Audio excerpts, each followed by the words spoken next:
আহসান কিছু মানুষের কথা আল্লাহ পাক কোরআনে বলেছেন। আজকে ওইটাই গল্প।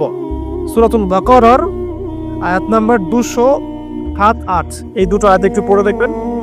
আল্লাহ পাক বলছেন ওয়া মিনান নাস বাদা আউযু বিল্লাহি মিনাশ শাইতানির রাজীম ওয়া মিনান নাস, আল্লাহ বলছেন মানুষের মধ্যে কিছু মানুষ আছে, সবাই না। ওয়া মিনান নাস, মানুষের মধ্যে কিছু মানুষ আছে যারা কিনা মাইয়াশরি নাফসাহু বিতিগা মারদাতিল্লাহ, যেই মানুষগুলো আল্লাহ পাকের সন্তুষ্টির জন্য তাদের নফসটাকে বিক্রি করে দিয়েছে। সুবহানাল্লাহ, চারটাখানি কথা না কিন্তু। মানুষের মধ্যে আল্লাহ কিন্তু সূরা বাকারায় বলেছেন শুরুর দিকে মানুষের মধ্যে কিছু মানুষ আছে যারা মুমিন, কিছু মানুষ আছে যারা কাফের, কিছু মানুষ আছে যারা মুনাফিক, শুরুর দিকে পাবেন। এখানে আল্লাহ পাক বলছেন মানুষের মধ্যে কিছু মানুষ আছে যারা তাদের নফসটাকে আল্লাহর সন্তুষ্টির জন্য বিক্রি করে দিয়েছে। সুবহানাল্লাহ, মানে তাদের জীবনের মূল থিমটাই হচ্ছে আল্লাহ পাকের সন্তুষ্টি অর্জন করা। কোনো কিছুকেই তারা আল্লাহর সন্তুষ্টির উপর প্রাধান্য দিবে না।